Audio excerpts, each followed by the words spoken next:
así algunos temas un poquito más profundos, otros más, nos vamos a pasar un poco más rápido, pero bueno, la fotoeducación es un término que abarca una serie de conocimientos que nos permite conocer las virtudes y los efectos dañinos del sol. ¿M? Entonces, eh, como educadores, justamente que van a ser ustedes, está bueno que tengan un concepto, y de hecho esto era lo que uno a veces pregonaba, o es mi idea algún día, alguna vez hacer algún tipo de promoción de este tipo de cuidados, o de conocimientos de la población general. El ámbito de la atención primaria es el marco por excelencia para la realización de actividades preventivas y promoción de salud. ¿Sí? Bueno.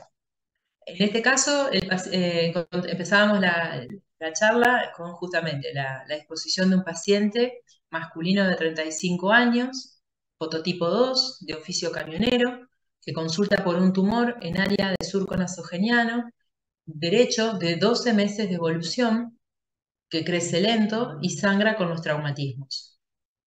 Entonces, si vamos a observar el patrón y la característica de la piel de este paciente, uno puede, digamos, eh, sobreestimar la edad mirando su piel, ¿verdad? El sol genera toda una serie de cambios en la estructura de la piel, en la coloración, que hace que justamente incrementen la pigmentación, las arrugas. En cuanto al tumor propiamente dicho, vemos que es un tumor más bien sobrelevado, con un área más queratóxica, pero típicamente presenta las telangiectasias ramificadas. Esto sería una imagen macroscópica o una iconografía, y esto sería la dermatoscopía.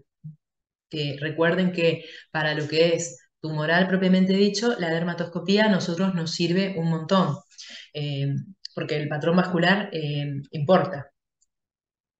En este caso, tengo que achicar acá porque no veo lo que estoy leyendo. Paciente femenina de 33 años, vean las edades, ¿no? Eso era lo que uno quería, digamos, resaltar en esta presentación. Paciente femenina de 33 años, fototipo 2, consulta por manchas en rostro y refiere en área nasal lesión áspera que duele. Durante la infancia, adolescencia, practicó natación competitiva. Entonces, la zona, digamos, era un área más bien, como dice acá, áspera, quizás no es tan visible, ¿m? Pero era bien característica de un área que también, en este caso no tengo la foto dermatoscópica, pero era compatible con una queratosis actínica. ¿M? Nuevamente, 33 años con una piel que también sobreestima la edad cronológica de mi paciente. Con respecto al tumor anterior, ¿qué les parece que puede ser? ¿Cuál puede ser el tumor que tenía el paciente anterior?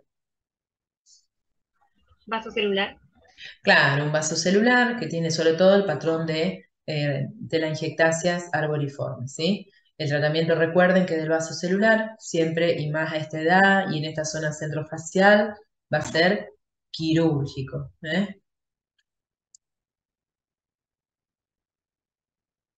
Bueno, la radiación ultravioleta es el principal factor de riesgo del cáncer de piel, como ya lo hemos dicho. Con respecto al sol, sabemos que es una fuente inestimable de energía, de bienestar y de salud. Es imprescindible para la vida en nuestro planeta, el sol, y también es emisor de un espectro electromagnético de radiaciones de diferentes longitudes de ondas.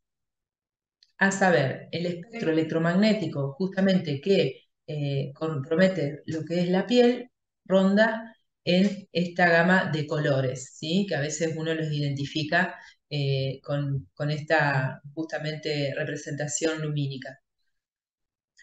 A ver, vamos a encontrarnos con un espectro de longitud de onda entre los 100 y los 700 nanómetros, donde está el espectro ultravioleta, y estos rayos ultravioletas emitidos por el sol se van a subdividir en radiación ultravioleta A, B y C.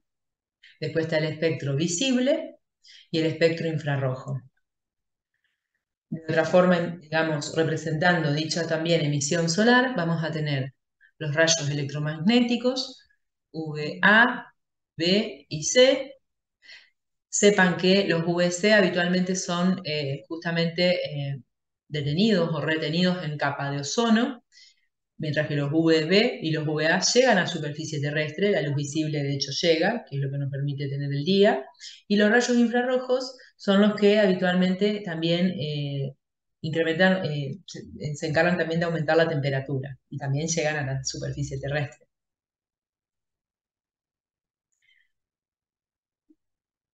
La radiación ultravioleta A y B, de todo lo que emite el Sol, solamente un 5% corresponde a la radiación ultravioleta A y B.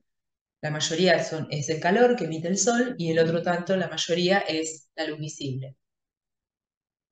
Dentro de las virtudes, justamente, que le podemos dar de esto, de este, digamos, astro que es vital para la vida en nuestra Tierra, está la de emitir calor, la fotosíntesis, la síntesis de vitamina D, visión y fotorrespuesta, fototerapia y fotoquimioterapia, todos como efectos beneficiosos.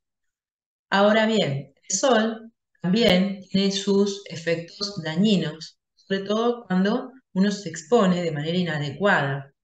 Eh, entonces, a saber, tenemos la quemadura solar, la fotoalergia o fototoxicidad, distintas formas de inducir inflamación, el envejecimiento de la piel, alteraciones inmunológicas, principalmente cutáneas, mutaciones de las células y el cáncer de piel.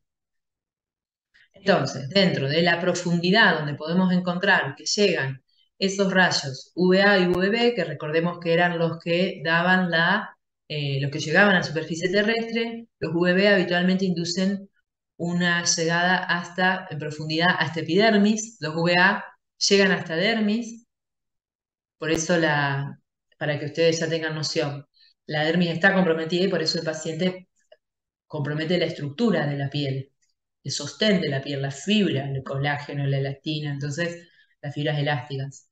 Por eso se arruga el paciente con daño solar. La luz visible también hace su llegada a la piel y los rayos infrarrojos más en profundidad generan y emiten calor. Entonces, los infrarrojos pueden alcanzar la hipodermis, la luz visible y los UVA penetran en la dermis profunda, los UVB son los menos penetrantes. El origen de la radiación ultravioleta, el principal origen es el Sol. Otras fuentes de radiación ultravioleta son las camas solares, el PUVA. El PUVA es una fototerapia lumínica de espectro UVA. Tengamos en cuenta que los rayos UVA están presentes todo el día, todo el año, atraviesan nubes y vidrios. Cuando decimos vidrios, son los vidrios, por ejemplo, de los autos, ¿verdad? De las ventanas. Y los UVB están presentes a predominio más mediodía y estivales. La radiación infrarroja genera a nivel de la piel el estrés oxidativo, una degradación de colágeno y un fotoenvejecimiento, más allá de lo que sería el calor propiamente dicho. También genera un daño a nivel celular y estructural de la piel. La luz visible, el espectro que también llegaba, digamos, eh, que es lo que nos permite también la visión y de estar de día, es justamente aquella que también tiene otras fuentes, que es la luz azul. En el dibujito inicial que les mostré de los colores, la luz azul es la luz visible, que hoy se habla mucho de esta luz porque estamos todos muy expuestos a ellas en este momento a través de las pantallas de la computadora, cuando estamos con el celular y el sol, por supuesto. Esa luz visible no está exenta de consecuencias en la piel. También induce estrés oxidativo, degradación de colágeno, o sea que te va a generar más arrugas, citoquinas proinflamatorias e hiperpigmentación.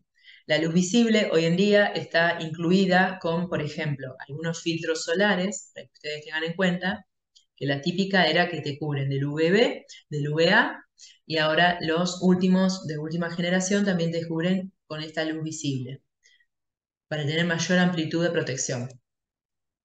Los fototipos creo que ya los tienen más o menos, digamos, en conocimiento. La foto justamente explica digamos, repito, pero según la genética de cada paciente, tenemos entonces un tipo de color de pelos y ojos y piel que nos expresa mayor o menor sensibilidad al sol.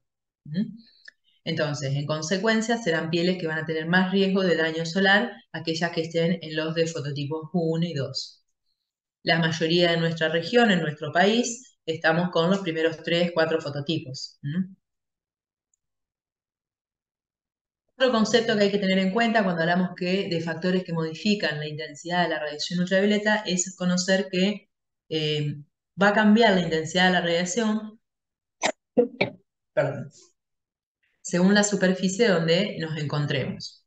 Entonces, una de las que más reflejan, si mal no recuerdo, era la nieve, ¿verdad? Bien, pero vamos a ver, la radiación ultravioleta se incrementa 4% por cada 300 metros de altura. Cuanto más alto nos vamos, la altitud sobre el nivel del mar, vamos a tener mayor intensidad del sol. La arena refleja hasta el 25% de la radiación ultravioleta. Dentro de la casa existe un 20-40% de exposición solar. Debajo del agua también llega la radiación ultravioleta. Entonces, la nieve refleja hasta el 80% de la radiación ultravioleta. El 60% de la radiación ultravioleta se absorbe entre las 10 y las 4 pm, que es justamente la hora de mayor riesgo. Más del 90% de los rayos ultravioleta penetran a través de las nubes. Por eso siempre el concepto es, la sombra reduce hasta un 50% la radiación ultravioleta. Habrá que ver qué tipo de sombra, pero bueno, acá ponen un arbolito. Tengamos en cuenta que sea cual sea la superficie a la que nos vamos a estar exponiendo al sol, de todas formas vamos a seguir recibiendo y acumulando.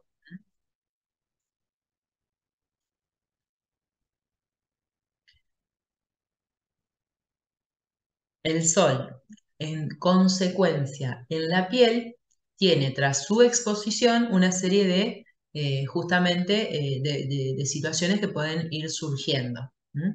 Y de hecho ustedes las pueden ver tranquilamente el día que empiecen a trabajar. Entonces, dentro de estas podemos mencionar el bronceado, las quemaduras solares, la fotosensibilidad, la fotodermatosis, la inmunodepresión inducida por sol, el fotoenvejecimiento y la carcinogénesis.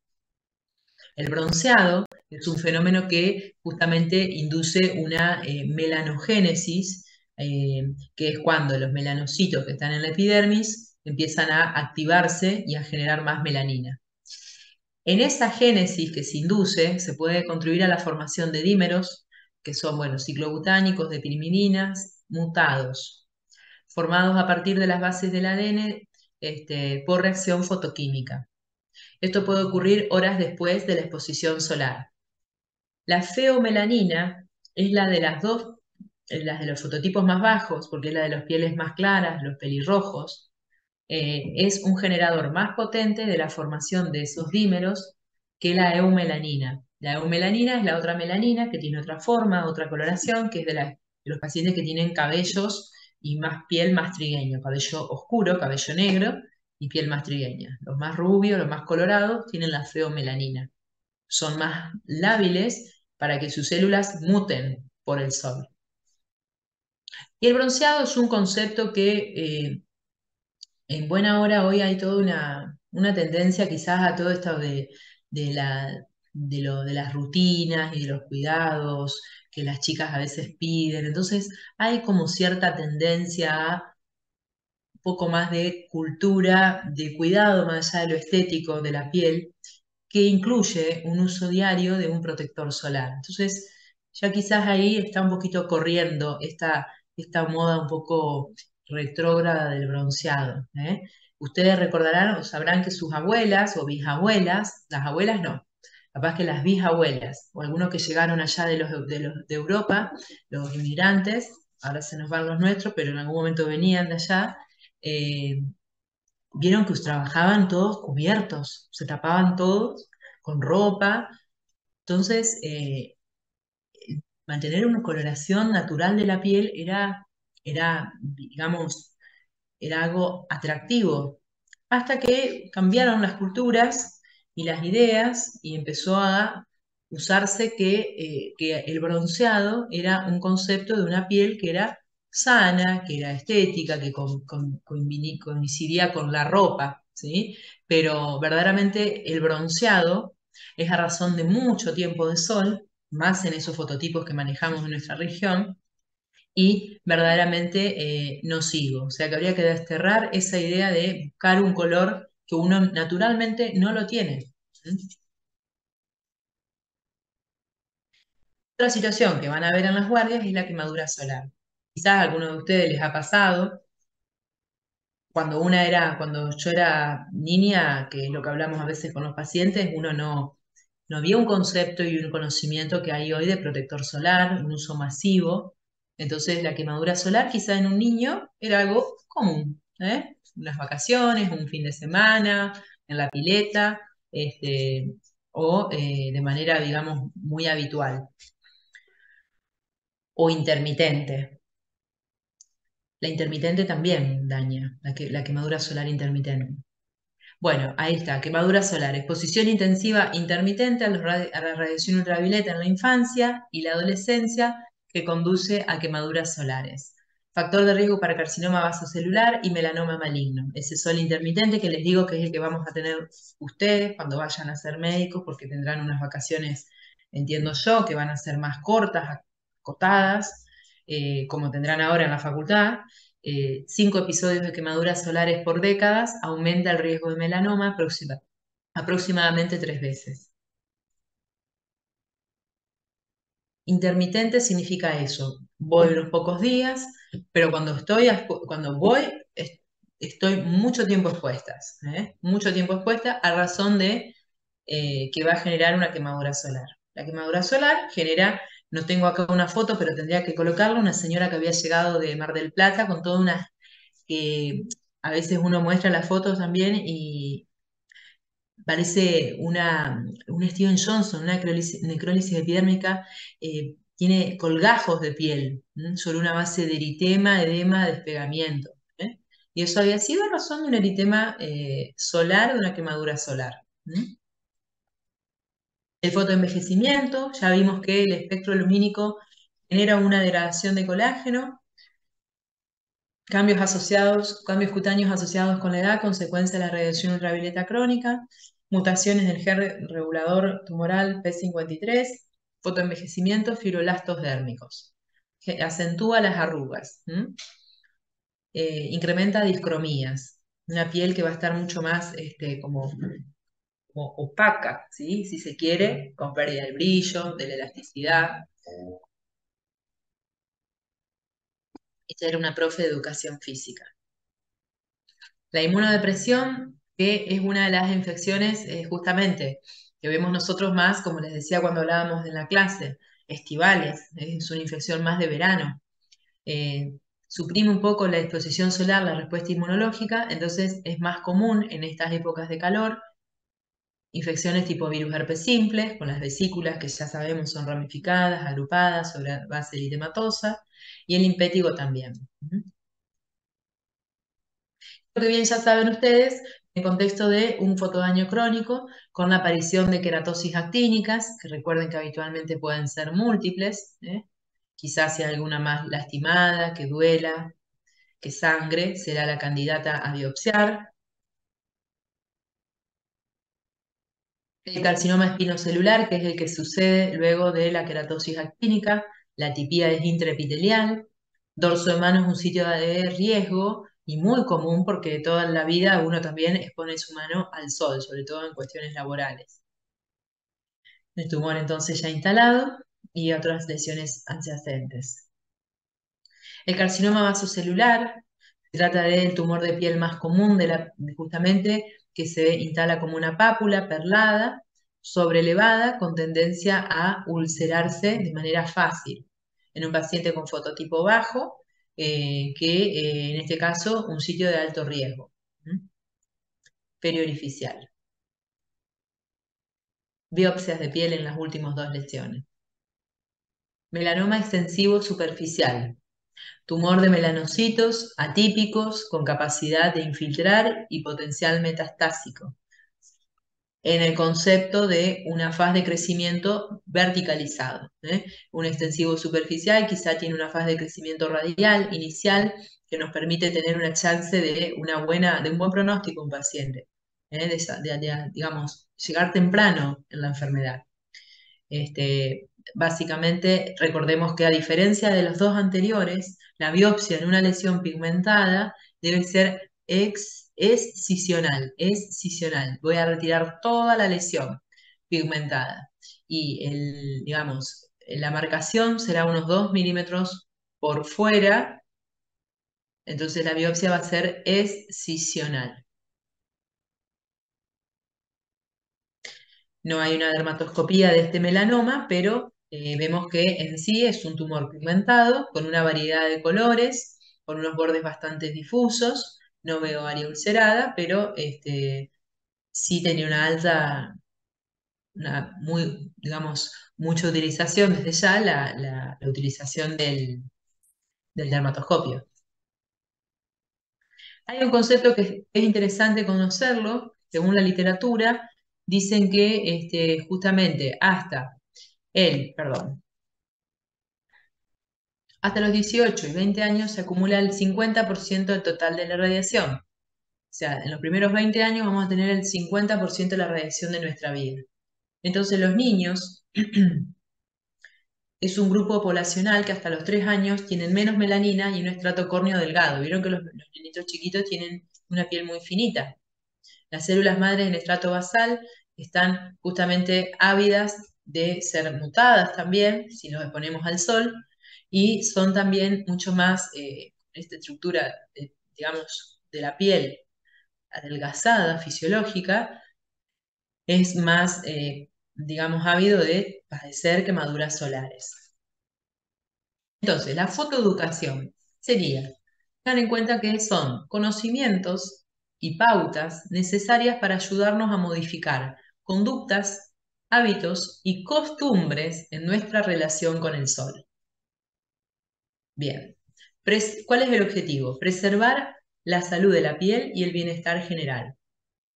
Promueve una relación armónica con el sol, enfatizando los efectos beneficiosos y dañinos de la relación de la radiación UV. Y la fotoeducación está, digamos, orientada a toda la comunidad. ¿Mm? Fotoeducación son conjuntos de planes y estrategias y objetivos y actividades de enseñanza y aprendizaje. Se organizan justamente para mejorar conocimientos, actitudes y prácticas en protección solar. Los patrones de comportamiento aprendidos en la primera infancia se pueden mantener en la adolescencia si se criaron en familias que enfatizan la importancia de la protección solar.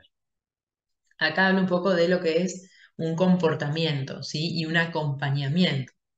Uno puede educar a un niño de que hay que colocarse protector y enseñar a hacerlo, de hecho. Pero habrá que estar presente para controlar que sea bien realizado, recordarlo. Pero aparentemente, si tienen esos hábitos adquiridos en la infancia, es todo mucho más fácil que ya lo tengan como algo establecido, como algo natural.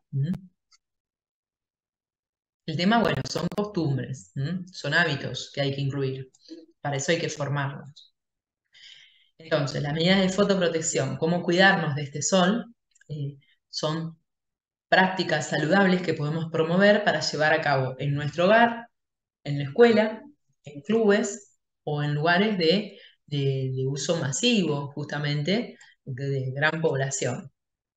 Una de las medidas de protección solar es justamente más simple, es buscar la sombra, evitar la exposición directa en horarios picos, que serían entre las 10 de la mañana y las 4 de la tarde, ¿sí? Que es cuando más incide el sol. Otra es utilizar ropa deportiva con filtro UV. En el mercado, sobre todo más deportivo, hay indumentaria deportiva que tiene dicho filtro y la verdad que tiene sus ventajas, sus utilidades. Tiene un uso limitado porque después de ciertos lavados eso se va a ir deteriorando, pero tengan en cuenta que hoy en día está a nuestro alcance. Ropa, bien, la ropa, el sombrero de ala ancha. Nosotros le decimos utilice un sombrero, una visera, una gorra. No, lo ideal es un sombrero de ala ancha. ¿M? Por eso volvemos a lo mismo, costumbres, hábitos. Uno puede decirme a algunos pacientes que da vergüenza y demás, pero en realidad, bueno, habrá que empezar con algún tipo de modificación. Hoy hay la verdad que un montón de empresas que se están dedicando a hacer unos lindos sombreros, esos gorros además australianos, que por ahí le llaman. eh, que en realidad el ala tiene que ser de 1,7,5. Que sea de ala ancha, tengan en cuenta que es para que los proteja en la región dorsal, perdón, del cuello y de orejas. ¿M? Proteger los ojos del daño solar. Usar gafas oculares con filtro UV de ópticas. Y los filtros solares, que son en definitiva los protectores o las pantallas solares, que pueden ser de tipo químicos o físicos, y otro de los componentes que también se agregan son antioxidantes. La sombra. Vamos a recomendar al paciente, podemos enseñarle al paciente de manera así más conductual y simple, es que justamente observen su sombra, ya que ella va a ser una indicadora de la incidencia de la radiación. Si tu sombra es más corta que tu altura, ponte a la sombra, ¿sí? Entonces, sombra corta, riesgo alto, sombra larga, riesgo bajo, ¿sí? Bien, miró mi sombra, eso se dice. Entonces, sombra corta, riesgo alto, ahí me voy a ir a tratar de evitar la exposición directa. Mediodía, entre las 10 y las 4. Sombra larga, riesgo bajo. A esta hora, si hubiese un lindo sol, que es más presente de lo que tenemos ahora, tendríamos una sombra larga, 6 - 10. Indumentaria, ropa con filtro UV. En los pequeños hay ropa con filtro UV y las remeritas justamente están para, claro, uno los protege de bebito, los primeros 3 años, 4, ya después a los 5 es un trastorno que el nene se ponga una remerita con filtro UV, por lo menos me pasó, pero es una cuestión conductual, sobre todo significa que si no ven a otros nenitos de la misma edad con la misma ropita, empezamos con toda una situación, ¿no? Que habría que modificarla. ¿M? Entonces, la indumentaria, ropa oscura, telas de un punto compacto, jean, paños, fibras sintéticas, poliéster, rayón. Bueno, principalmente la ropa que tenga digamos, la etiqueta con filtro UV. Los sombreros de ala ancha, algo ya mencioné, ahí hay distintos modelos para elegir. Los lentes de sol que tienen que ser adquiridos en óptica. Vamos a ver los filtros solares, que es lo que uno habitualmente receta, que esto es lo que las chicas por ahí en sus rutinas están incluyendo, que bueno, dentro de todo les digo sinceramente es algo saludable.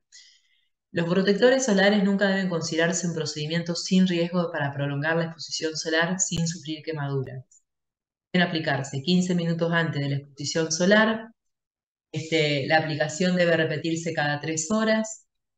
El producto ha de aplicarse en cantidad suficiente. La cantidad aplicada para medir el factor de protección es 2 mililitros por centímetro cuadrado.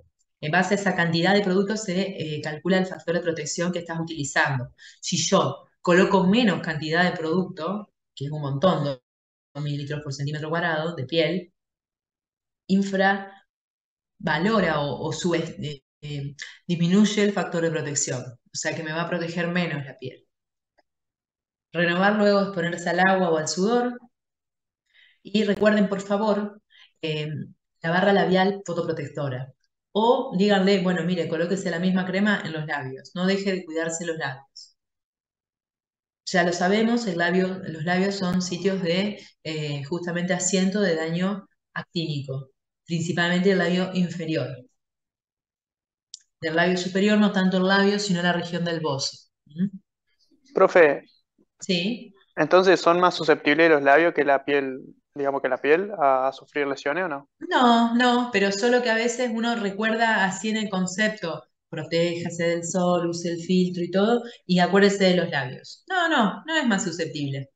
Si le agregamos capaz que tabaco, alcohol, fricción por las piezas dentarias y demás, puede, pero no, no, solo les mencioné a ustedes con los pacientes que uno les ha comentado, saben que los labios son sitios de asiento de tumores de piel. Entonces, no vamos a dejar de protegerlos, igual que la piel.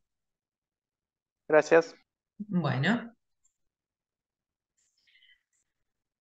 bueno, y después tenemos justamente los filtros químicos, los filtros físicos, los filtros justamente físicos, lo que hacen es hacer como un efecto de reflejo, como unos espejitos sobre la piel que reflejan.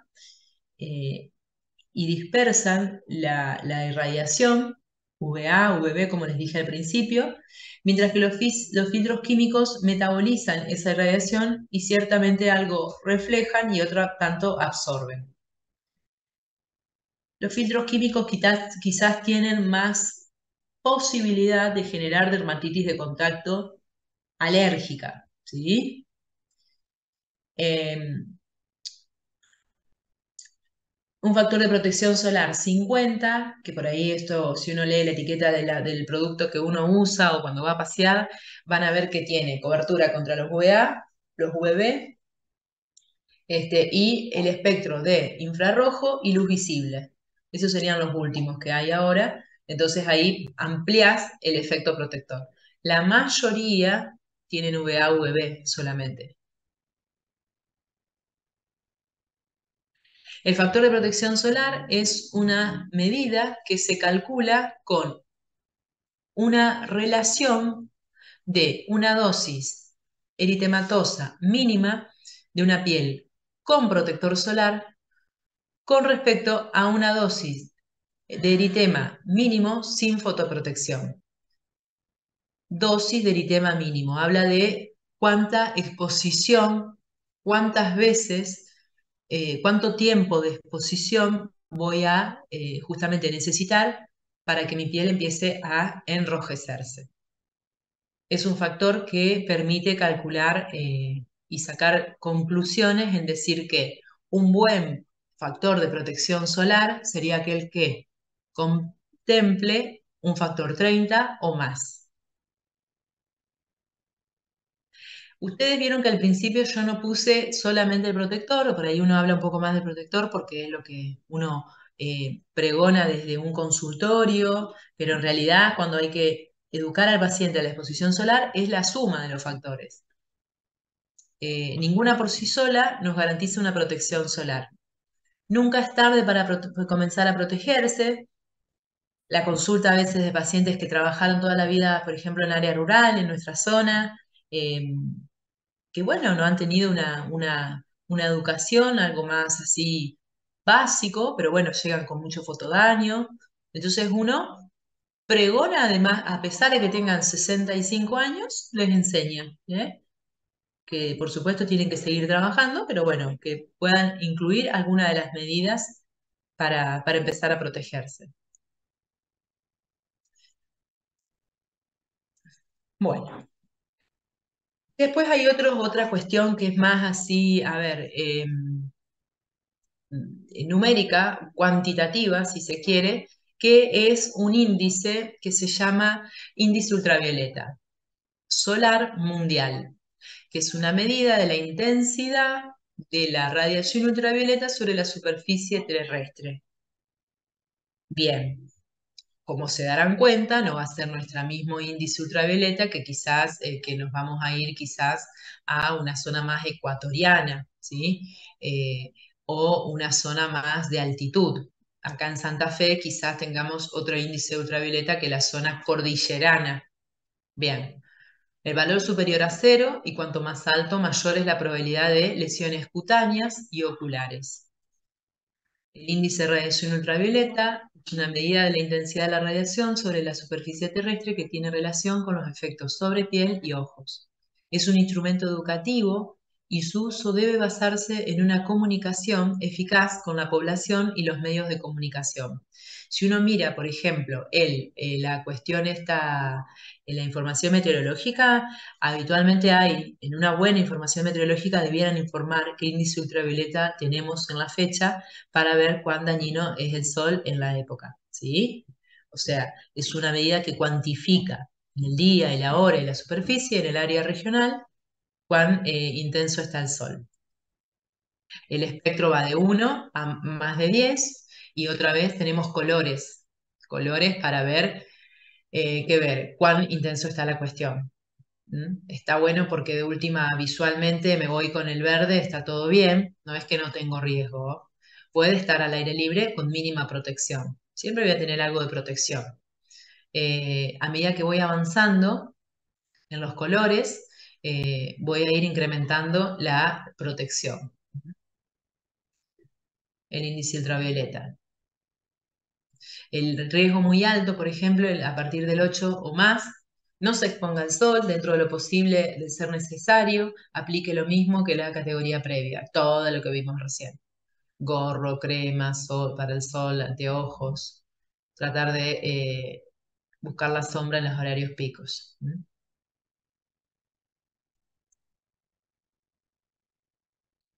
El índice de radiación ultravioleta. A partir de el color amarillo, obligaría a que cuando nos expongamos al sol tengamos que hacerlo con alguna medida de protección.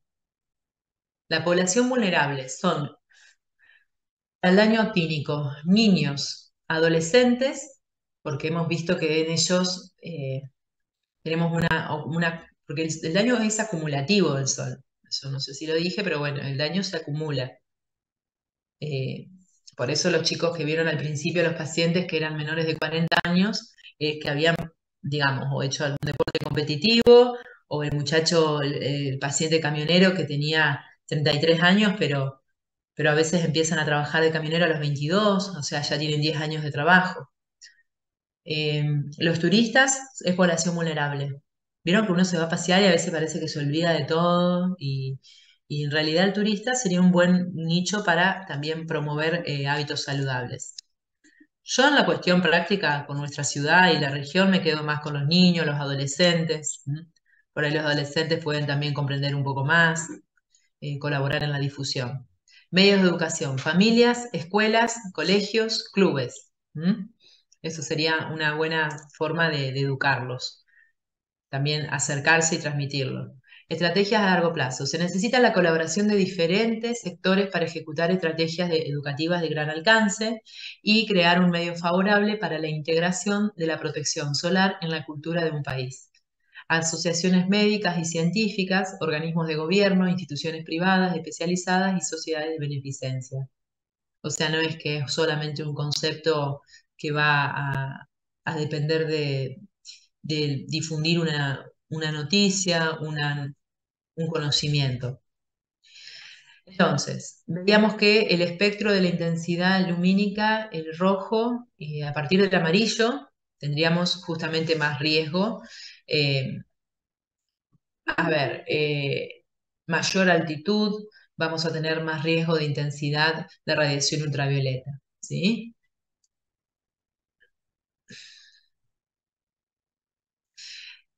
En algún lugar han hecho algún tipo de, realmente acá había un ejemplo, lo que habían hecho en Neuquén, lo trataron de reproducir en la provincia de Neuquén. Neuquén también es una zona patagónica que ellos tienen mucho, sobre todo mucha llegada de turistas y demás, y bueno, trataban de, utilizando como si fuera un semáforo, solo que se llamaba solmáforo, eh, iluminaban según la intensidad de la irradiación del día y prendían la lucecita para que el paciente sepa cómo estaba la intensidad del sol en ese día, ¿sí? Cómo se tenía que proteger. Entonces acompañan a veces de un efecto más lumínico, de colores y con los cuidados que hay que seguir llevando adelante. Una forma de promover, de informar y de, bueno, por lo menos expresar cómo debieran cuidarse en el día que están transcurriendo. En en otro aspecto, en otros contextos, en otros países se hacen justamente campañas de programas de escuela, se acercan a las escuelas, educan a los niños. Australia es uno de los países con mayor incidencia de melanoma del mundo. Una región de Australia tiene mucha incidencia de melanoma, de ahí se hacen los estudios y de ahí se hacen estas propuestas de promoción de salud. Eh, Justamente lo que hacen es darle como certificados a las escuelas que acceden a dicha formación. Eh, ciertamente les daría un prestigio poder difundir hábitos saludables al sol. También está haciendo en algunas de las escuelas de Estados Unidos, de España. Bien, eh, a nivel general se ve que luego de alguna educación en este grupo etario, se logran mejorar conocimientos, actitudes y prácticas de fotoprotección. ¿M? Y se reducen las presencias de quemaduras solares. Serían medidas costo eficientes, ¿sí? La Organización Mundial anima a los gobiernos a desarrollar políticas de fotoprotección, identificar y certificar centros con medidas adecuadas, certificación en fotoprotección. Los países que están entonces en ejemplo son Australia, Nueva Zelanda, Estados Unidos y Alemania.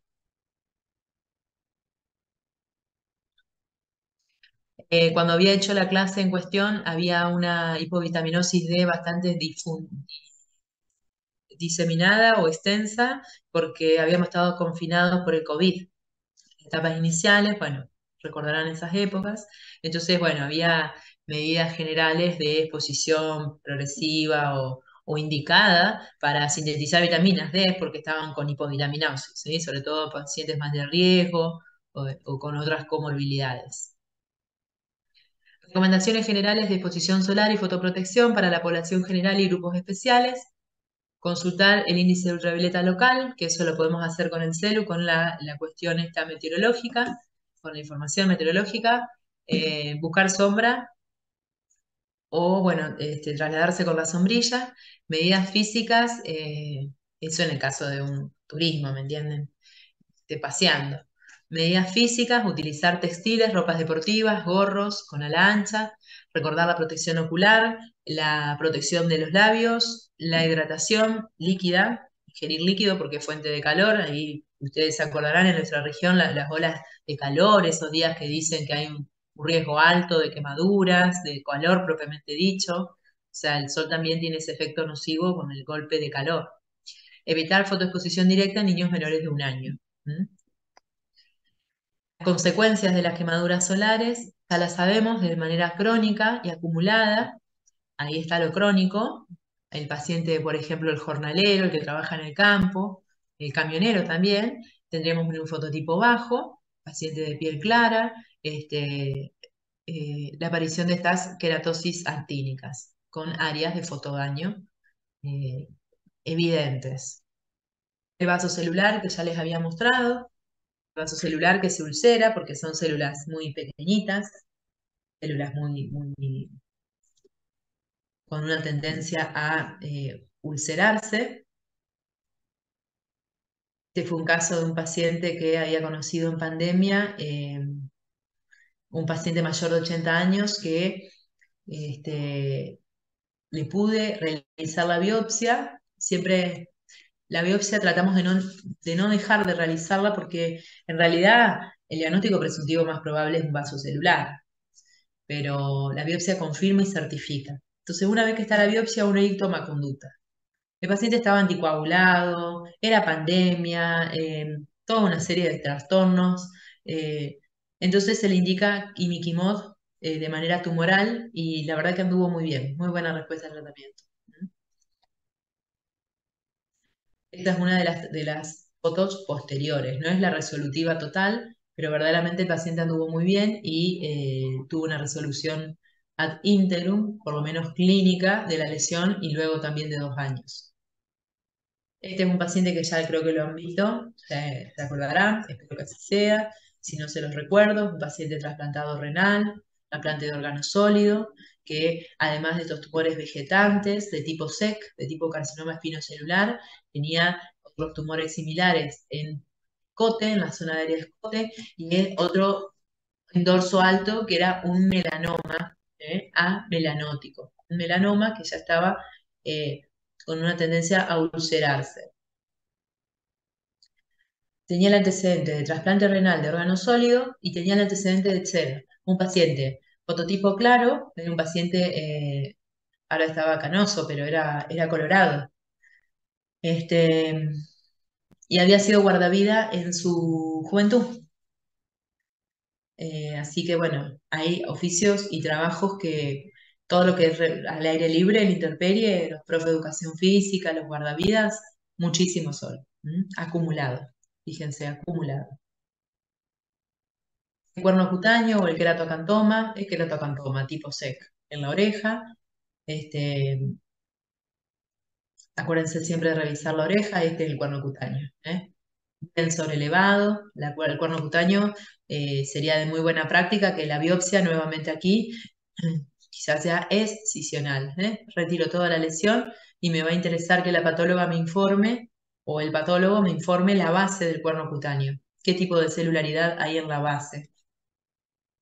El melanoma, que todos han visto y espero que lo recuerden y espero que tengan un diagnóstico precoz de todo aquel que aparezca en su carrera. Con la dermatoscopía, que bueno, si son dermatólogos la harán y si no, solicitarán la valoración por especialista.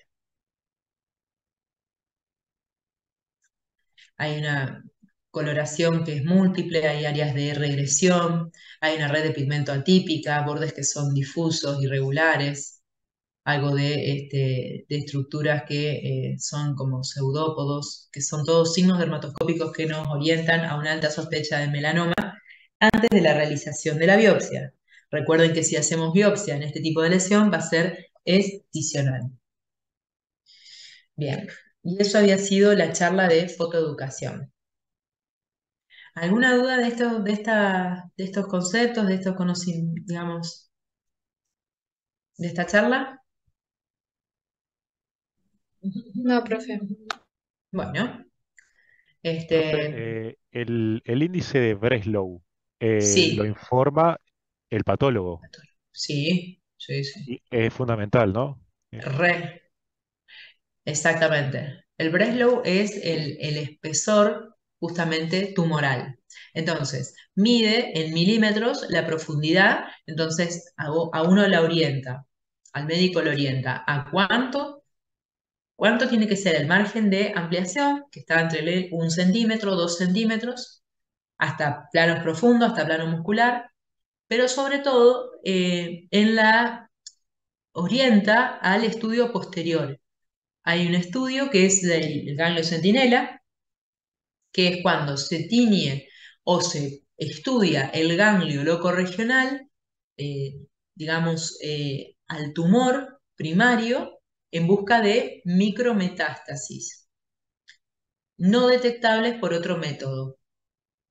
No todos los melanomas van a ser ganglio centinela. Si yo tengo un melanoma fino de 0,40 milímetros, perdón, no voy a estudiar un ganglio centinela, porque está todo bastante hoy protocolizado. Es un tumor que está muy estudiado, el melanoma. Eh, hay tratamientos, como ustedes sabrán, para la enfermedad avanzada de melanoma. El paciente viene con metástasis e ingresa a un protocolo de quimioterapias, de tratamientos que permiten cierta sobrevida, ciertos años de sobrevida de enfermedad con enfermedad avanzada. Entonces, eh, orienta mucho en el estudio de ciertos melanomas que tienen características de profundidad igual es mayor a 0,75 milímetros, eh, justamente la realización de dicho ganglio centinela. Es un tumor que se ha estudiado mucho en los últimos años, por eso les decía, y antes los tratamientos eran distintos, antes eran mucho más ablativos, se sacaba mucho más piel, hasta 5 centímetros de margen y demás. Hoy es distinto, hoy se sabe que con 2 centímetros es suficiente, pero hasta planos profundos. Y después son pacientes que deben ser controlados. Hemos visto que en consultorio un señor que tuvo hace 30 años un melanoma en pierna, y este año hizo un melanoma en dorso alto, un extensivo superficial menor a 1 milímetro, pero tuvo un segundo melanoma. Es un señor de un fototipo 2 que sí, cuando era niño, hasta que se casó en los 25 años, vivió en área rural, pero bueno.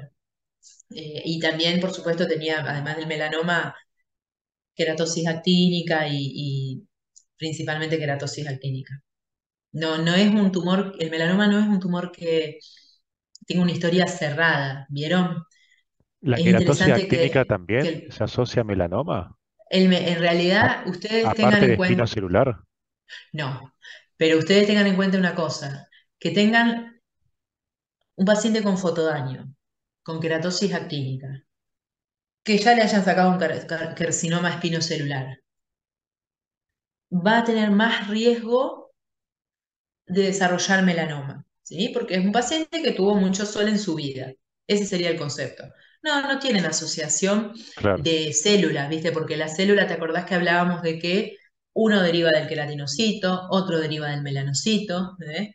Pero el mismo paciente recibió todo ese sol. Y si quizá tenga alguna mutación génica, te va a ser melanoma. Y como en este caso este señor, el señor tuvo la escleratosis actínica porque ya tiene más de 70 ahora.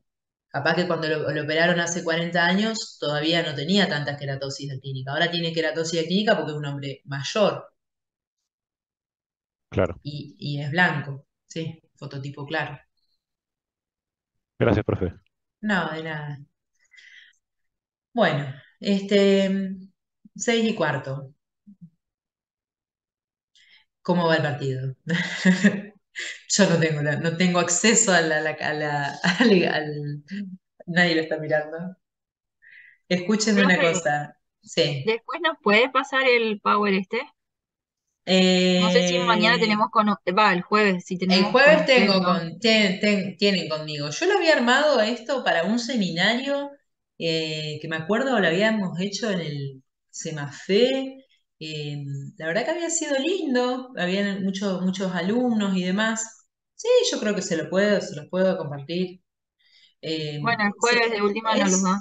sí, es un concepto que es lindo para poder quizás armar algo algún día para llevar a las escuelas y demás, que entiendo que en algún momento ustedes hacen algo de eso, por lo menos desde el punto de vista dermatológico y formativo, me parece que lo que es sol está buenísimo. Bueno, escúchenme, ¿quieren seguir repasando algo de tumores o ya están cansados de ver tumores? ¿Qué quieren hacer?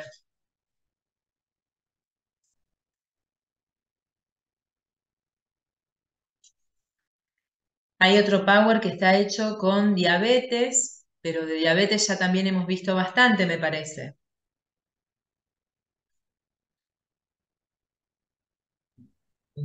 Sí, yo capaz prefiero ver tumores, porque lo tengo un poco más flojo eso. Lo de tumores, bueno, Ajá, no sé sí, los si están todos compañeros. de acuerdo, no hay drama, se puede, no Sí, hay ningún estoy de problema. acuerdo. Bueno, sí, lo de diabetes es también algo que lo pueden ver lo pueden, lo pueden estudiar del libro, está bien. Bueno, tumores, vamos a hacer un repaso de conceptos que ya saben, pero no está de más aprovechar. ¿M? Esta era otra jornada que habíamos hecho en aquella época, eh, que debe saber un médico de atención primaria de salud sobre los cánceres de piel. ¿Sí? Bien. Entonces, esto lo habíamos hecho con doctor Brosuti y la doctora Virginia Marina. Y después había una patóloga que era Andrea, no me acuerdo el apellido, una patóloga. Porque recuerden lo mismo, el cáncer de piel, está el dermatólogo y está el patólogo, ¿sí? Que orienta y certifica el diagnóstico y te orienta y posiciona, en este caso, como dijimos recién, con el melanoma en el pronóstico. Aunque no significa que vos tengas un melanoma grueso y uno ya está desahuciado, o sea, pasamos a 1,5 y está todo avanzado. A veces los melanomas son gruesos en piel, pero no tienen extensión más que la piel, ¿eh? Tiene potencial metastizante, mucho más alto que los otros, pero no siempre es algo estricto, exacto. ¿M? En este momento hay, bueno, ya después cuando llego al melanoma le cuento, pero hay un paciente en el privado que tiene, para que ustedes se den idea, que a veces no es tan ordenado el melanoma, o sea, el señor tiene un melanoma en brazo, tiene un fototipo 2, tiene 55 años, tiene un melanoma en brazo, mayor a 1 milímetro, tiene por dicho melanoma grueso, doctor Brosuti le hace ganglio centinela, tiene micrometástasis detectables por centinela, subcapsulares en el ganglio, adenopatía homolateral axilar, en una sola. Brosuti, vieron, él hace el vaciamiento ganglionar y analizan los ganglios, uno captó y es el que tiene las micrometástasis. En el transcurso de los estudios y los controles del señor, lo volvemos a revisar, tiene otro melanoma, estamos hablando de en el transcurso del año en curso. En dorso alto, un neomelanocítico de displasia severa, que es como un mela in situ en dorso anterior, dorso alto, uno en posterior en la región de la nuca, otro anterior, y la última vez que lo revisé le encontré otro tumor pigmentado en pierna, sugestivo de melanoma. El señor todavía está esperando la dermatoscopía digital corporal total, que es el estudio ¿qué hace? Te hace como un mapeo imagenológico, porque el señor tiene más de 100 nevos celulares. No llega porque esos estudios hoy en Santa Fe están manejando unos turnos de 3 meses. Entonces vuelve al dermatólogo, uno lo revisa y se le sigue encontrando melanoma. Entonces, Marini nos había dicho que quizás hay situaciones que tienen metástasis de melanoma en piel. Quizá el primario fue el del brazo, el más grueso, pero que ya era el que él consultó por una consulta eh, este, espontánea. En realidad consultan porque le empieza a sangrar. Macroscópicamente el brazo se lo ve y la lesión cambió y empieza a lastimarse y sangra y ahí consultan. Pero bueno, ese caso es un caso bastante complejo. En realidad ya fue evaluado por el doctor Brosuti y el doctor oncólogo también. O sea que está siendo controlado y bueno, evaluando ya el ingreso, entiendo yo, en prontitud a un plan de esquema o inmunomodulador o con quimioterapia para frenar un poco Perdón, todo profe, esto. ¿cuántos años tenía el paciente? 55, Ah, bien. sí, un fototipo 2. No, digamos, no tiene un fotodaño severo. Él, por ejemplo, no tiene, a diferencia del abuelito del 75, del 70, que les dije antes, el segundo melanoma, no tiene otra queratosis actínica, tiene muchos nevos. Tiene queratosis seborreica también, pero tiene más de 100 nevos celulares. Bueno, ese fue el último. Y ayer vi una señora que también tenía una lesión, no la tengo acá la foto en el celu, de última se las muestro el jueves, pero también son tumores pigmentados, maculares, la señora fototipo 1, eh, son esas pieles muy blancas, pecosas, que las miran así, son todas pecas, pecas, pecas. No tienen muchos lunares. La única mancha que tenía era de 1,5 de diámetro eh, en dorso, sí, en hombro derecho.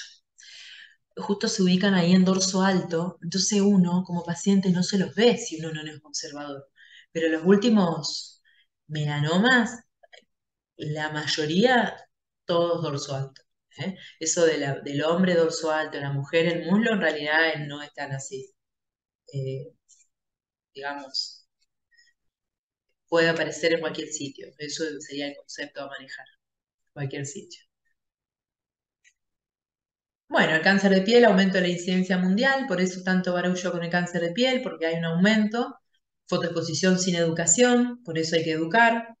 Fototipos 1 y 2, que es lo que estamos acá viviendo con nuestros pares. Antecedentes familiares sí importan.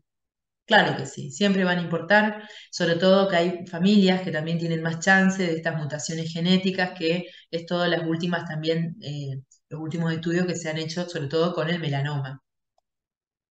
Acá les hablaba a los alumnos en esa época de, bueno, la importancia de identificar la celularidad, donde vamos a encontrar los tumores de piel, principalmente en la epidermis, esto yo algo ya se los dije a ustedes, pero bueno, para repasar, si quieren, nosotros tenemos en la piel una estructura que se forma por 3 capas superpuestas, tenemos la epidermis, la dermis, que es la más gruesa, y la hipodermis.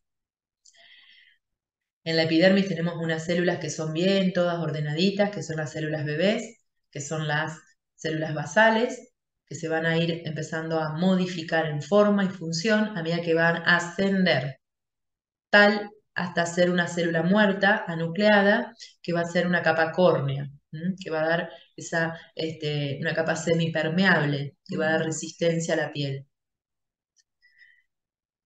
En el medio de estas células basales, que son los queratinocitos, porque forman queratina, está el melanocito, que es una célula morfológicamente distinta, es una célula dendrítica, ¿sí? Derivada de la cresta neural.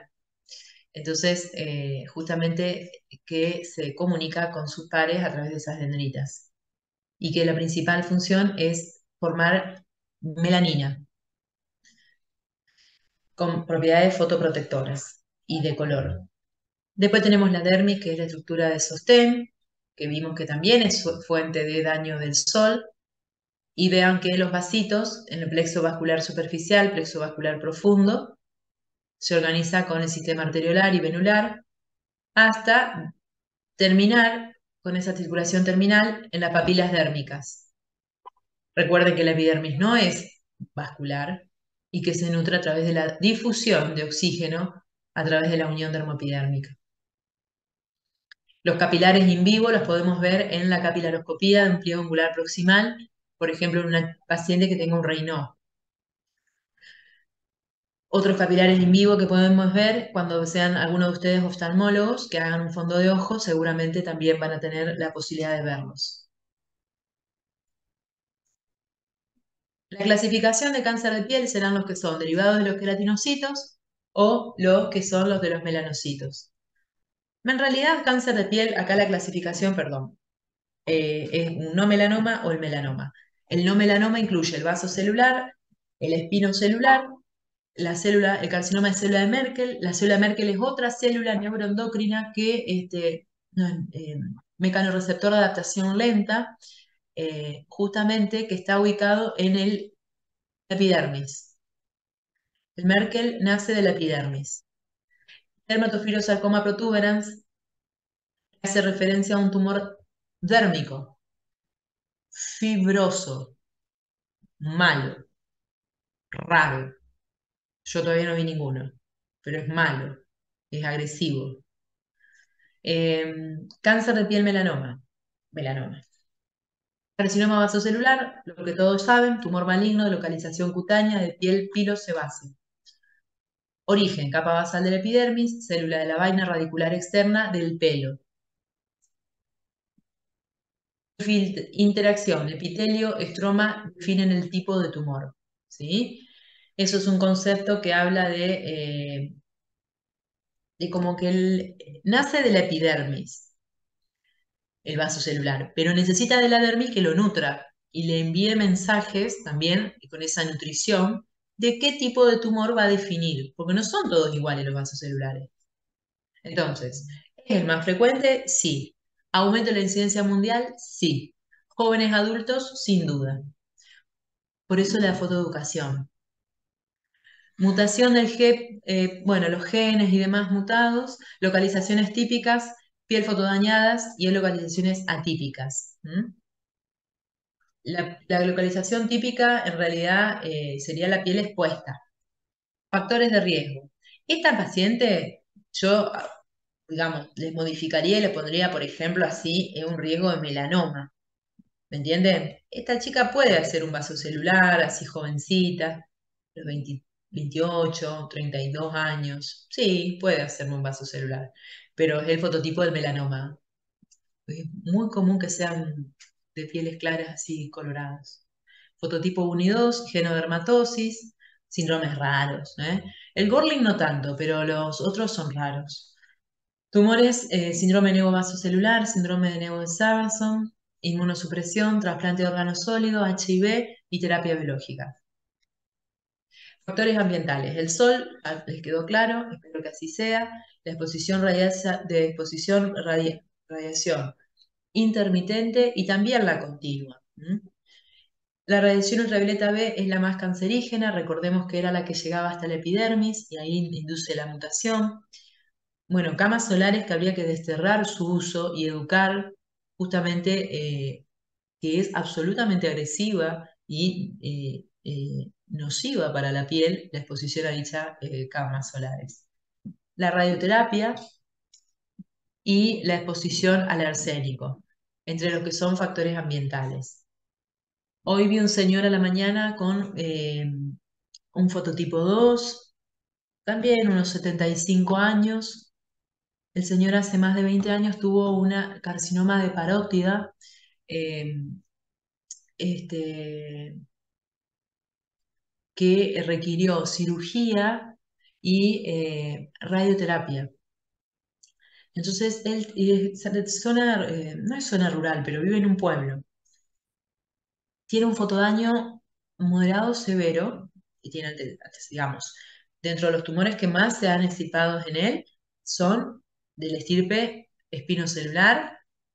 Siempre tiene queratosis actínica, uno los ve acá en consultorio siempre una vez por año, pero bueno, él quizás cada 6 meses, y hoy vino al consultorio porque digamos, aparece un tumor en la zona de oreja de hélix, ¿sí? Del lado de la irradiación, de mi cara derecha, que bueno, está todo más vegetante, ulcerado, que en realidad está bastante grande el tumor, tiene 1 centímetro el tumor prácticamente, porque le sangra cuando se baña y demás. Así que cuando tenemos radioterapia, el efecto inductor oncogénico de la radioterapia es después de 10 años, no es inmediato. Entonces, por ejemplo, uno lo que razone, radioterapia, actualidad, cáncer de mama, re común. Seguramente conocen algún familiar o algún conocido que sea joven, menos de 40 o 45 años, que ha tenido cáncer de mama y que estuvo con radioterapia. Entonces, esas pacientes deben ser, digamos, informadas que usted debe controlarse la piel, ¿eh? Así que, bueno, eso sería el concepto. El acre es más raro, pero lo podemos ver también. El vaso celular es de lento crecimiento, invasión local, sí, va a ser invasión local. Metástasis menos de 1. Evolución prolongada. Si yo lo dejo y no hago nada, le va a seguir quedando, le va a crecer hasta que le sangre y le moleste, y ahí va a volver. Bien, sin tratamiento, alta morbilidad. Molesta que sangre. Claro que sí. Aparte se infecta, duele. Altos costos del sistema de salud. Es distinto ampliar un tumor vasocelular de 5 milímetros que otro que tenga 2 centímetros. Individualiza tratamiento según edad y expectativa de vida del paciente. El ejemplo sería el abuelito de la pandemia que les conté recién. Individualizar tratamiento según la edad y expectativa de vida del paciente. Y el ejemplo es el abuelito, pero la realidad es tal cual. Nosotros, el grupo etario de tercera edad, los ancianos, ustedes saben que está en incremento, incrementando en nuestra región, por lo menos en nuestro país. Aumenta la expectativa de vida en el mundo, ¿no? Entonces, en ellos hay que también tomar la decisión más adecuada. El abuelito, les digo, anduvo bien, más de 2 años de tratamiento y no le recidivó, o sea, no es que no se curó, o sea, anduvo bien el abuelito con el imiquimod. Pero la biopsia es prudente hacerla. Ahí les hacía una forma esquemática para que se acuerden los alumnos cómo era un vaso celular, porque la célula era bebé, porque la célula era suave, frágil, se tendía justamente a erosionar, brillaba, ¿eh? Tenía telangiectasias que surcaban, ramificadas, con una perla que nace de la piel. Una cosa muy esquemática. Perla única o múltiple, porque a veces son múltiples perlitas. Ayer hice la biopsia de una paciente, de una médica de 39 años en surco nasogeniano izquierdo, con, con una lesión con todas papulitas, como anillito. Diagnóstico diferencial, hiperplasia sebácea. La paciente tenía fotodaño y tenía telangiectasias. La telangiectasia te orientan, ¿no? La telangiectasia te dicen, bueno, sí es probable. Entonces ahí hago biopsia. La perlita en cuestión puede ser blanca o negra, ¿sí? Vieron que hay perlas blancas y perlas negras, decía Marini. Eh, eh, la perla blanca es la más común. La perla negra significa que un vaso celular puede ser pigmentado.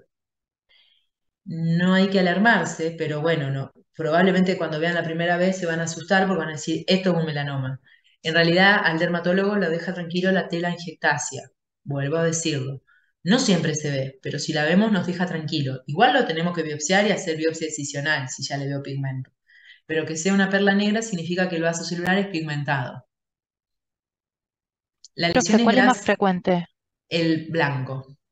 ¿Y eso de qué depende o no depende de nada? No, el pigmento es ubicuo, se puede formar y depositar de distintas formas. No significa que tengas un patrón de pigmento establecido para un vaso celular. Puede ser más homogéneo, puede ser no vas a ver la red de pigmento. Habitualmente el pigmento del vaso celular es homogéneo. ¿Eh? Que forma la estructura del tumor también células melanocíticas, pero no son atípicas. ¿Se entiende? No son Sí, sí. melanocitos atípicos, porque si no tendrías un melanoma. El melanocito está ahí como un invitado, pero la partícipe y la generadora del vaso celular son queratinocitos atípicos, basales. Y esto no influye en el pronóstico, ¿verdad? No, que sea pigmentado blanco o negro no influye. No. Buenísimo, gracias. El vaso celular, la influencia del pronóstico es esta, clasificación clínica histológica. La clínica, a ver qué pone acá. Bien. La clínica sería, por ejemplo, un vaso celular nodular. El vaso celular nodular, que es la lesión más común que podemos ver, que es la pápula que vimos recién, que a veces, como dijimos, como es tan blanda o frágil, se tiende a ulcerar. Vaso celular superficial, nuevamente, clasificación clínica histológica. Yo puedo, significa, tener una sospecha que estoy biopsiando un carcinoma vasocelular superficial. Acá tenemos que tener alto índice de sospecha. Esto a veces pueden ser problemas un poco importantes, porque a veces tengamos en cuenta que desde el punto de vista oncológico tenemos que tener un margen clínico para después ampliar la piel. Entonces, cuando no ves un buen margen, es difícil buscarle el margen de piel sana. Entonces, el superficial tiene esa característica. Ahora bien, digamos, busquen la perlita y quizá en algún lado va a estar. Entonces ahí está la perlita en el bordecito. Recuerden que, por ejemplo, el diagnóstico diferencial de un Bowen va a tener escamocostras. El vaso superficial habitualmente es como más brilloso y una lesión más suave, ¿sí? Acá tiene algo de costra, pero habitualmente no tiene costra. Una lesión puede lastimarse, pero si no es una lesión más brillosa. Hay un tratamiento que permite tratar al superficial, que sería una variedad de carcinoma solamente intraepidérmico, eh, con tópicos. Previa biopsia, confirmo y le doy un tópico. Entonces ahí le enseño a aplicarse el paciente quizá en toda la pirámide nasal, como para ya hacer un tratamiento del tumor y los bordes también. Y ahí explíquenle por favor muy bien los efectos adversos del tópico, porque si no se van a asustar a los 10 días, lo va a empezar a buscar el paciente, porque no va a entender lo que le pasa. Ahí tenés el pigmentado. No sé si hay otra fotito del pigmentado. Y ahí hay otra foto.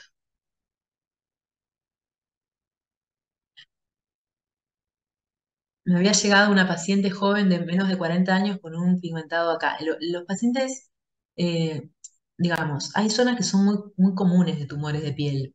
Esta zona surcal acá, entrecruzada anatómica, es muy común. Pero esta chica venía del norte y tenía un vaso celular pigmentado grande, de 8 milímetros de diámetro, una chica menos de 30, de 40 años. eh, Reafligida porque tenía el diagnóstico previo, ¿no? De otro especialista, de otro médico, de melanoma. Entonces, un concepto que está bueno que quizá transmitirlo a la fecha es, uno no puede, uno puede posicionarse como médico en decirle, darle la importancia a la situación para que el paciente entre en órbita y decirle y explicarle de buena forma, usted tiene una lesión que debe extirparse. Tiene una lesión del sol, que de la única forma que vamos a saber cuál es haciéndole una biopsia. Pero no tengan por más de que sean re especialistas, magíster, Yo creo que al paciente darle un diagnóstico sin una certeza no es correcto. Entonces, la paciente en cuestión tenía como diagnóstico previo un melanoma. Entonces ella tenía menos de 40 años y estaba por la vida pensando que tenía un melanoma, porque era un carcinoma vasocelular pigmentado. No estaba ulcerado, la verdad que tenía mucho pigmento, pero también tenía telangiectasias. Y también tenía quizás más de año y medio de evolución. Entonces, había otros criterios que te hacían pensar en un vaso celular. Entonces, si uno no le hubiese dicho melanoma, ella no hubiese tenido esos días de tanta angustia y preocupación. Entonces, solo sugerirles que el día de mañana traten de no, digamos, expresar diagnósticos porque ustedes ya lo sepan. Ustedes den la importancia del caso. A veces la cara nos delata un poco, pero traten también de tener altura y no expresárselo al paciente. Sobre todo porque el paciente tiene después toda una serie de angustias y preocupaciones. Hay mucha gente que sabe lo que es un melanoma grave, que ha tenido familiares que fallecen y demás, entonces hay que tener siempre respeto. La paciente anduvo re bien, la paciente se le hizo la biopsia, habitualmente porque es pigmentado se hace biopsia excisional, y se le mandó al cirujano plástico. Y lo que hace ella es venir con una frecuencia ahora a esta altura ya anual, la revisamos y la verdad que anduvo muy bien. Se la educó del sol, es del norte, allá al norte, aparentemente bien norte de la provincia, tienen muy poco acceso a los médicos, tienen así escasos especialistas, entonces, bueno, ella había hecho su consulta, no por desestimar la cuestión regional. Yo estoy hablando de una actitud profesional, ¿eh? Lo aclaro. Eh, Profe, y en estos, ¿se suele ver las telangiectasias igual que en la perla sí, blanca sí. o yo por lo menos porque ahí no lo veo? No, porque vos sabés lo que pasa, te tendría mucho más validez la imagen y la presentación. Ahí está, ¿ves? Ahí está. Bien. Si tuviera la dermatoscopía. Yo porque no me acuerdo que lo di hace tanto tiempo esto que no me acuerdo. Mirá, Ah, buenísimo. telangiectasia ramificada, o sea, vamos a buscar la ramita del árbol. Esta es una rama de árbol, ¿ves? Entonces tiene distintos diámetros. eh, Clarísimo. Surcan la lesión, veo áreas blancas que me asustan, veo áreas del pigmento que me asustan, porque el pigmento es ubicuo, decía Marini, y no es ordenado, y no es todo igual, es globular, como homogéneo, pero son distintos tamaños, y algunos más azul, otros medio negro, pero veo telangiectasias. Entonces ahí me tranquilizo. Ahora bien, el melanoma tiene patrón vascular en dermatoscopía. Ojo, pero son áreas más lechosas, áreas rojas, digamos, áreas rojas también que son desestructuradas. ¿No sería la telangiectasia un patrón compatible con melanoma? Si hay telangiectasia en un melanoma, quizá tenga un patrón vascular que me haga pensar en melanoma, que son áreas rojo-lechosas, inmersas en toda una matiz de coloración donde tenemos otro dermatoscopía. Capaz que en esta presentación hay dermatoscopía de melanoma también. Pero el concepto general es, si yo tengo un pigmentado y tengo sospecha, no le digan que puede ser un melanoma, díganle que es un tumor de piel que puede ser grave. Pueden usar la palabra grave si quieren, ya ahí lo asustaron un montón. Vaya al dermatólogo que le haga una dermatoscopía y defina conducta. Pero bueno, habitualmente empiezan chiquititos como papulitas y crecen lento. Quizás esta lesión tiene ya más de un año de evolución, año y medio, y van creciendo. Se ulceran igual que los blancos. Los pigmentados es nomás la presencia del pigmento. Clarísimo, profe, gracias. No, de nada. Bueno, y después hay una variedad que se llama esclerodermiforme. Ahí ya tengamos en cuenta que son variedades clínico-histológicas que en realidad no necesitan para la clase, para la examen. Pero bueno, sepan que hay variedades, no son todos iguales. Cuando vos hablas en dermato de algo esclerodermiforme, ya hablas de o sea, en la esclerosis la vas a buscar en la dermis. Entonces vos ya tenés que pensar que tu vaso celular está en la dermis. Y la variedad de tumor a veces da como unos foquitos como que van a infiltrar y tiende a ser más ponzoñoso. Lo tengo que ampliar con 5 milímetros de piel sana y hacer la exéresis, ¿sí? La buena práctica es en el esclerodermiforme hacer una cirugía curativa. En un cuello, por ejemplo, de un señor fototipo bajo, es muy común el esclerodermiforme que a veces empieza como a retraer. Hay otra variedad que es el sólido adenoide, bueno, no importa, pero vean, sólido adenoide y pigmentado. Sólido adenoide, adenoide hace referencia, remeda a algo que es más glandular y pigmentado. Tamaño de tumor. Es re grande el tumor, es complejo porque hay que hacer un abordaje importante para ampliar toda esta lesión. Lo ideal sería un MOS, lo ideal sería un MOS. A veces llegan, a veces no MOS, y bueno, hay que hacer una reparación adecuada. Acá a veces se llevan juntos estos tumores el conducto lacrimal, y acá se lo llevó por delante, ni hablar. Úlcera horadante. Es una variedad de carcinoma vasocelular infiltrativo de novo que crece rápido y lleva por delante toda la estructura locorregional. Entonces, en áreas periorificial tiene la trascendencia de justamente eh, tener ese grado de infiltración. A veces uno encuentra a estos ancianos, vean este párpado como está también, probablemente tenga vasocelular ahí. Uno encuentra a estos ancianos que la historia es, en algún momento hace 30 años me sacaron un pedacito, hace 10 años me sacaron otro pedacito, y entonces así, y le van sacando pedacitos, y siempre queda un poquito abajo, pero nunca se termina de resolver. Entonces cuando empiezan a ser recidivantes, cada vez que recidiva, porque el alto riesgo y el bajo riesgo de localización es de que, eh, de la recaída, cada vez que recaiga, mi tumor puede tener mayor agresividad. ¿Mm? De todas maneras, el horadante es esclerosante y es profundo, multilobular, infiltrante de inicio, solo que probablemente tenga una tendencia a recidivas y riesgo ya justamente no de metástasis, pero sí de destrucción de estructuras anatómicas, como ven allí. En este caso, otro ejemplo, invasión local y deformidades de estructuras vecinas. Retraen. Porque uno puede decir, no, no pasa nada, tiene un vaso celular, no pasa nada. Pero este hombre no es un hombre tan anciano, ¿me entienden? Este hombre capaz de estar o sea, tiene 60 años, está trabajando y tiene este tumor en el centro de la cara. Entonces, la verdad que justamente es una situación grave, consecuencia grave de tratamientos médicos mal realizados en la anterioridad. Quizás su primer tumor fue a los también 35 o 40 años y nunca se terminó de resolver. O nunca lo quiso tratar. Eso también puede ser. Hay pacientes que no quieren hacer tratamiento. Bueno, podríamos mostrarle esta foto. ¿Qué me va a pasar si no hago tratamiento? Mire, si usted no hace tratamiento, tenemos posibilidades de que esto avance, crezca, infiltre. Ahí están las áreas de alto y bajo riesgo. En realidad, las de bajo riesgo, para que les quede claro, sería lo que es cuero cabelludo. Y el alto riesgo, el área H de la cara, incluyendo la H con las orejas. Y bueno, la zona todo centrofacial, periorificial, alto riesgo de recidiva. El espinocelular, tenemos tiempo, un ratito.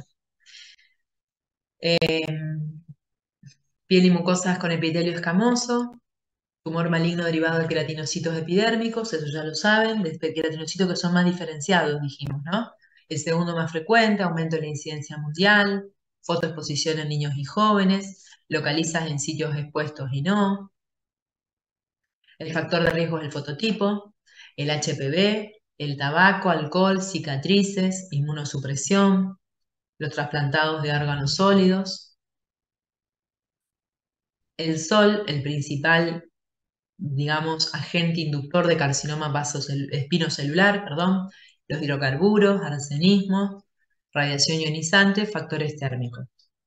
En este caso, temáticamente podemos remediar el espinocelular con un cactus por ser una lesión áspera, ¿sí? A la palpación, queratóxica, tumor queratóxico sobrelevado, que tiende a infiltrar un poquito la base. Recuerden siempre palpar la base de la lesión.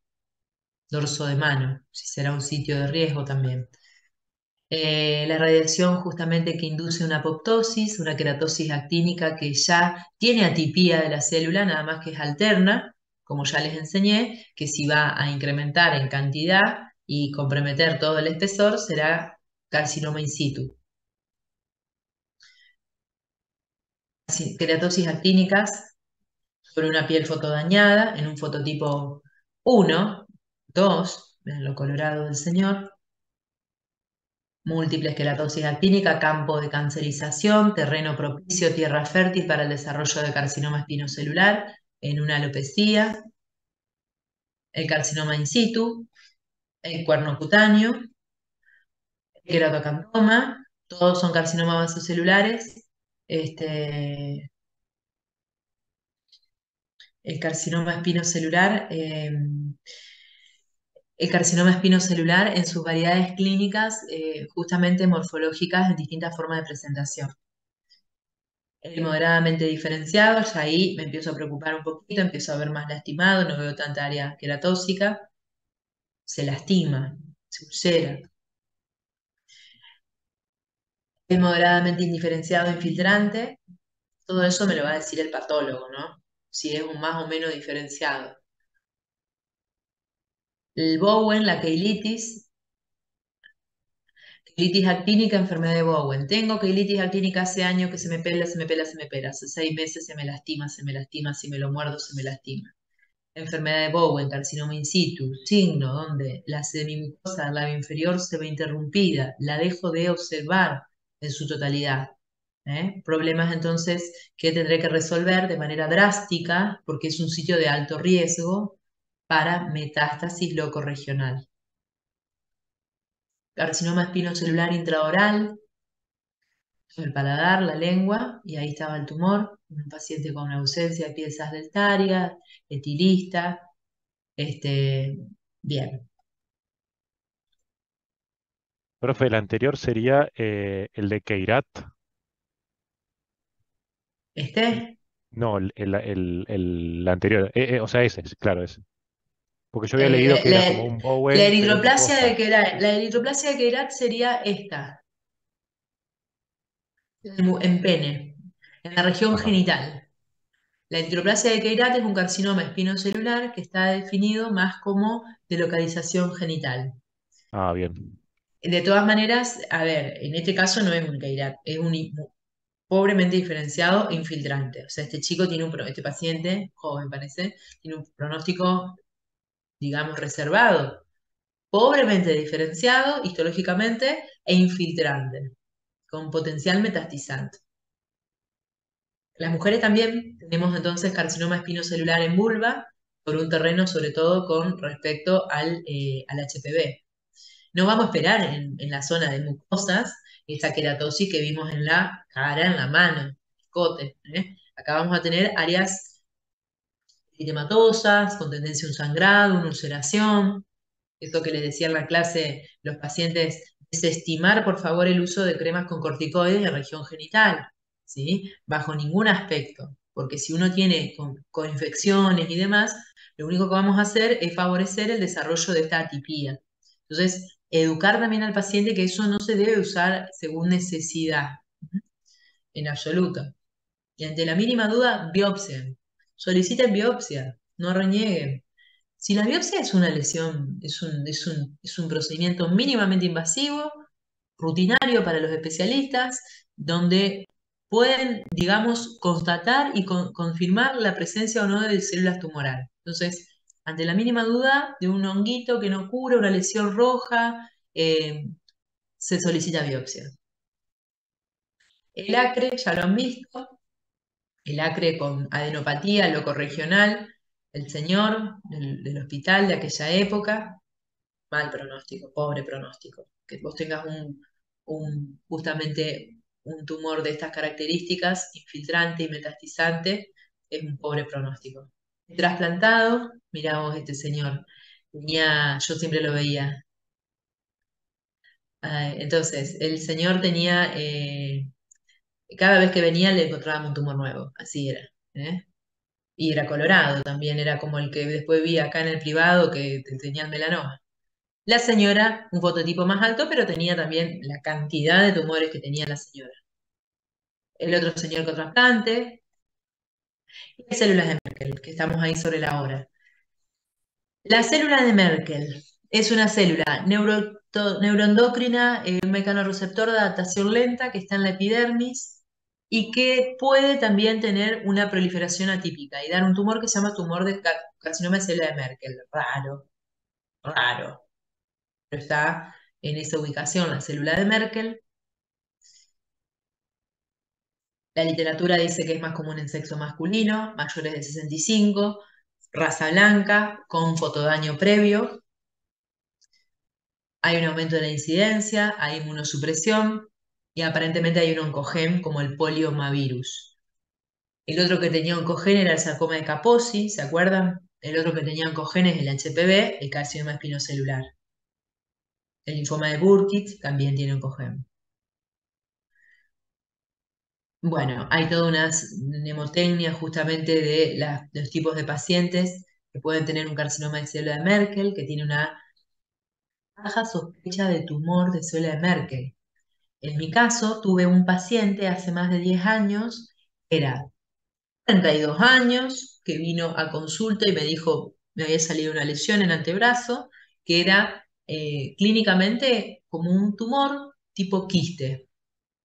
Lo cito para hacer la extracción de quiste y cuando hago la exéresis de quiste, el tumor no tenía la cápsula de quiste. Pero bueno, uno hace la remoción total tratando de, digamos, extraerlo en su totalidad como biopsia. Y era un carcinoma de célula de Merkel. Entonces, la literatura dice que tienen una baja sospecha pretest de carcinoma de célula de Merkel, porque son ciertamente lesiones polimorfas, no es que hay un patrón definido. La literatura dice que es más eritematoso, con brillo, parece un vaso celular, te diría. Pero la patóloga es la que me va a dar la certeza, sin duda. Y se inmunomarcan. Citoqueratina 20. La ultraescopia, la microscopía electrónica, esa no, nunca me han hecho dermatoscopía. Microscopía electrónica. El centinela para los Merkel hay que hacer. Muy parecido al melanoma, nada más que en este paciente lo habíamos hecho una ampliación más grande. También lo había ampliado Brosuti. El paciente estuvo re bien, el señor estuvo muy bien, fue muchos años paciente también de oncólogo, lo siguieron y anduvo muy bien. O sea que fue un Merkel tomado a tiempo. En otras situaciones, digamos, una enfermedad con alta agresividad, más grave que el melanoma, más agresivo, más metastizante que el melanoma, el Merkel, y que, bueno, terminan falleciendo por las metástasis, ¿verdad?